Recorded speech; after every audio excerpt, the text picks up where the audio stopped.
Hello, my name is Paul Mooney and I'm the founder of Cohesion, and I'm here in this video for about 9 or 10 minutes to tell you that cohesion is not for everyone, because there are some people, leaders that we have found, who want to change others and who themselves are resistant to change.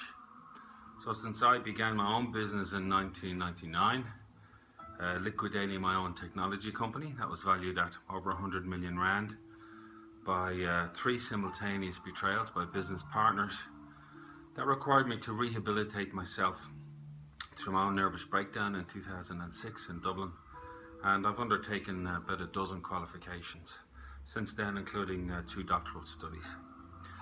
In all that time, I have come to the realization that there are side effects to the work that I now call cohesion, and these side effects include the phenomenon that 1 in 8 people who engage in a cohesion process will leave the business that pays for it. And it appears to me that leaders who do open their hearts and minds to dialogue, which is the approach that we use, become more critical of the inauthenticity that they discover in themselves and which they witness in others, in the heat and in the depth of a safe cohesion circle, and especially the incoherence that they witness among their leaders. I've also seen that leaders who take responsibility for their own development rather than handing that over to a faculty in a business school, they discover in themselves, I suppose you would call it a selfishness, because they apply selfish principles to themselves because they are no longer willing to be abused by systems warlords or by commercial bullies within the organization. Interestingly, somebody who goes through the cohesion process has an increase in the intensity of their bullshit radar, because it magnifies to such a high degree where they find that they're able no longer to countenance any abusive or harmful behavior that they might once have allowed happen, or as we often see, they allow it to roll off themselves like water off a duck's back. But once a leader does go into a cohesion leader maturity process, they realize that they are, or they have been living in or contributing to, a fragmented system. At the very least, they know deep down that when they do their daily reports in their Excel spreadsheets and their Microsoft Word documents, that their organization is at least operating suboptimally than its potential. So the leaders that stay with the cohesion process, and so far in the last 16 years, that's kind of 1 in 4, meaning that 3 in 4 guys don't stay with this process. It's not for them. They realize that they're either part of the problem or that they collude with somebody who is part of the problem. But in choosing to change through dialogue and cohesion, leaders choose to convert fragmentation to cohesion, and they choose to convert dysfunction into value, because they grow people and they grow systems at the same time. In fact, we've discovered that GP, which can stand for gross profit, can also stand for growing people. And I suppose the paradox of the dialogic approach is that cohesive leaders can actually extend their command and control into a system that welcomes their new style of leadership, because they become a more coherent visionary and they become a better strategic executor of value. I think that's the way we would describe it. So the direct reports of the cohesive leader, the people that report directly in, they become more resilient, they mature into a coherent, bonded collective. And further down the system, the term we use for that now is the lower hierarchy, staff that report into managers, they begin to co-labor in circles of trust, they develop common understandings, and they develop new meanings by dialoguing instead of arguing. So instead of problem solving, they problem find, and they more easily transform issues into opportunities.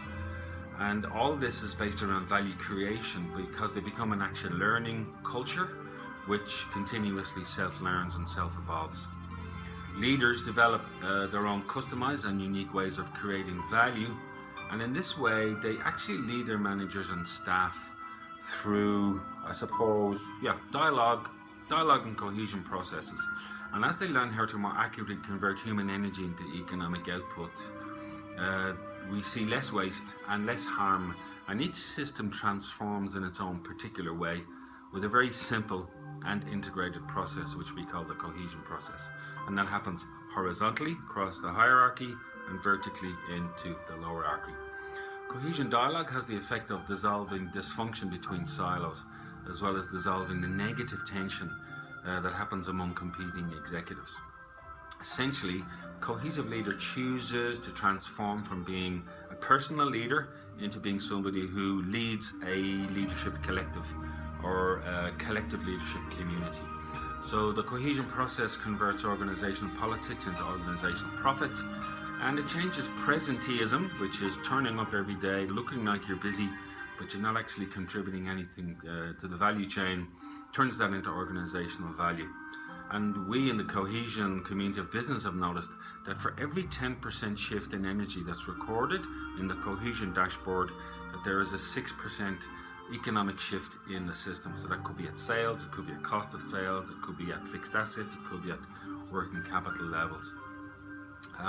But what we do see again and again is that being a cohesive and a mature leader has the effect of maturing the executive team, making groups more cohesive because they use data to drive decisions, and decisions feed back into dialogue circles. The dialogue circles defragment the system, which creates more data, which creates more dialogue. So you can see that virtuous loop.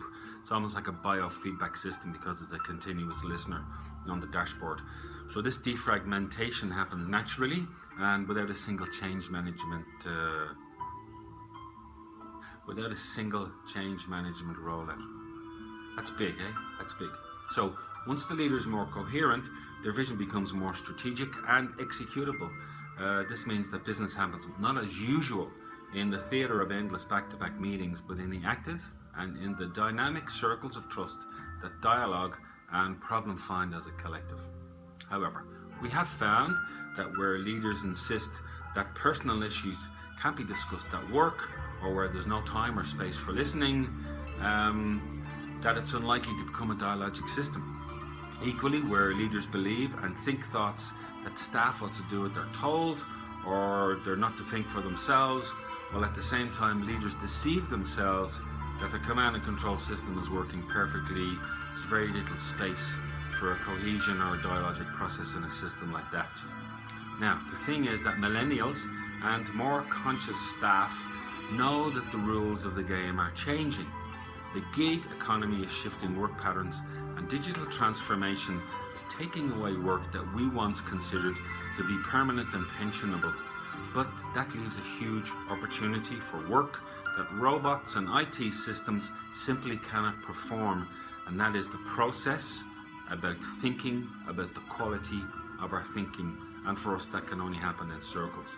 So, where leaders have no space for issues of the heart or the soul to be discussed at the workplace, maybe the place is soulless, and after a while the good souls leave, leaving behind what Harari calls in his book Homo Sapiens, niches for imbeciles. So, if you as a leader blame everybody except yourself, or if your boss continuously suggests that the issue is somebody else's fault, then the leaders in that system may consider themselves smarter than everybody else. And if they truly believe there's nothing to learn from the staff, from the experts, from the clients or the partners, in truth and in evidence, systems like this are dying every day in every country on this planet. If leaders think that arrogance is more important than learning, and it appears to me that dialogue has no place in the system and cohesion is quite unlikely to work in that system. So for the first time in many years, it's been my great pleasure to turn down work in systems like that for leaders like that, because we would all be wasting our time and our money. However, if leaders are willing to willingly be authentic with their colleagues, if they accept their own stupidity as part of a collective stupidity that's created by the system, and if they know that deep down that they're the ones that need change, well then perhaps cohesion and dialogue can accelerate the journey, and that's all cohesion does. If leaders believe that their own limited intelligence is part of a larger collective, where psychological safety is the primary concern, and collective leadership, dialogue and value creation are simply a circle away. Look, all personal development, group development and organizational development work is hard. Why is it hard? Because it chips away at the ego, it chips away at the history, at the baggage, at the wounds, at the feuds, and at even the identity. But if leaders and staff alike want to make choices instead of having choices forced on them, if they want to be more disciplined and self-focused through clarity and high-quality listening, well then this can take place in service to others, and it can expand critical thinking, it can expand innovation, decision making becomes more accurate, and there's a continuous value add in the system, both for the people and for the economics. The emotional gold that we have seen discovered through Cohesion includes higher awareness. People find their hidden strengths. There's more accurate sensing of whether somebody's a friend or a foe. And there's a very important containment of negative emotions. There's a positive seeking of meaningful relationships, and the system becomes a trusting alliance. Energetically, truth becomes the chosen tool of personal integrity. Presence and empowering others becomes natural and autonomic. On top of that, we see shared connections, humane activity and bonded value creation becoming the norm. I suppose what we're also seeing is high sustainable growth and high employee as well as high leadership engagement, and this becomes the culture. What we're seeing is that problems that were politics, eroding profit, disengaged staff, high volume of noise and waste in the system, lack of synergy between silos and inadvertent harm that once created feuds and baggage, this all transforms to create the space for meetings to become circles, for ego to be replaced by maturity, for silos to become containers. And when that happens, dialogue replaces conversation and even replaces communication, because dialogue is much deeper than communication. And most importantly, as I've said earlier, psychological safety becomes the norm instead of psychological harm. So when we are helping to guide leaders to create value with integrity, leaders adopt a philosophy which proposes that their thinking and that their emotional energy influences the overall health of the organization. And when they use processes such as cohesion and dashboards like the Cohesion dashboard as the body and the soul of the organization, which articulates the actions where all the parts work together, respectful of each other's function, conscious about each other's contribution to the whole in harmony and in synchronicity, the whole system becomes a value optimizing system. So just wanted to tell you in these few minutes, cohesion is not for everyone. We're seeing, as I said, 3 in 4 people who start a cohesion process don't continue it because it's not for them. So if you're the 1 in 4, drop me a line. My name is Paul Mooney. My email address is paul@cohesion.global. I look forward to hearing from you. Have a good day.